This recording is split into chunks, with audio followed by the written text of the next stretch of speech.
xe môi xe pi xe bay xe tầng ở kia bong ôn bàn test na cam phep lò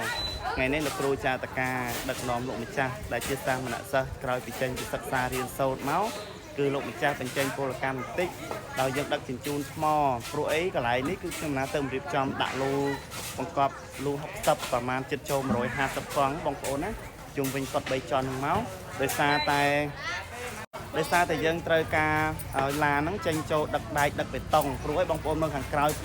của sau nó cứ mà cột đại miền cầm phố bay tròn mà đau sam sớm mà từng đầm bay men cầm phong phơi ca sang song chia phần to hay có tiêm chạ phong xây lang tròn thị bay bóng ôn chẳng tới trời làm đai làm biệt tông một bánh biệt tông chẳng tới cắt tam phơi ní tại ca na cắt tam phơi ní chẳng về đem học một bánh hay trong cái ná cả oi làm cái chặt mòn mịch tới hay lụng mịch chặt cua trà tất cả các đất nòm và xong phơi ca nghe tới đầm bay ở sầm rùa phơi ní đầm bay làm thông thông đất đai đặc biệt tông châu đầm bay tiêm chặt phong xây trăm thị bay số bóng phố chưa xe tầng óc nè phong bóng ôn tầng óc nè sông óc tầng con óc con chìm riết chôn thaในក្នុងវត្តសវណ្ណបារមីស្រីធីតារាមនៅវត្តស្លាកែតក្រុងខេត្តបាត់ដំបងនេះយើងកំពុងតែមានការសាងសង់មហាកុដិដែលមានម្ដោយ30 ម៉ែត្រទៅដល់8 ម៉ែត្រកម្ពស់3ជាន់កំពុងមានការខ្វះថវិកាជាច្រើនដើម្បីបន្តការសាងសង់សូមសទ្ធាពុទ្ធបរិស័ទទាំងក្នុងនិងក្រៅប្រទេសទាំងអស់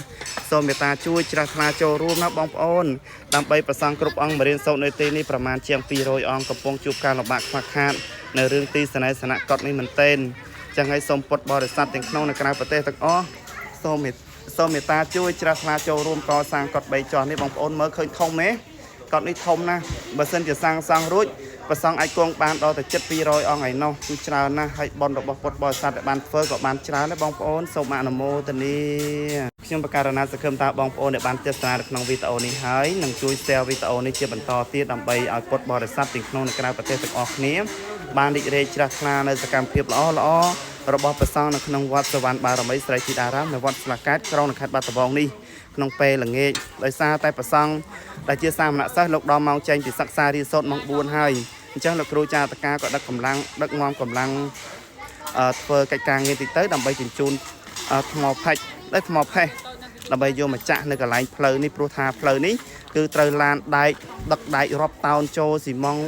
រាប់តោនណាបងប្អូនយកមកបាញ់ប្លង់សេចំទី3នេះដើម្បីត្រៀមចាក់ឡើងសន្លឹកប្លង់សេឥឡូវនេះជាងកំពុងតែបន្ត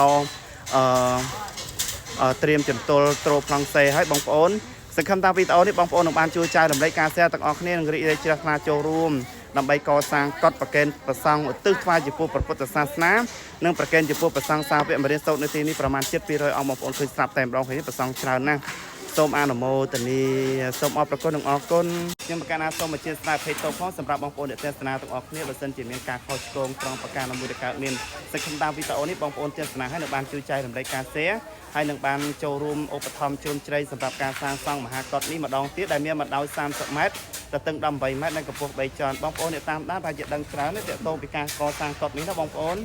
សូមអនុមោទនាសូមអរព្រគុណនិងអរគុណ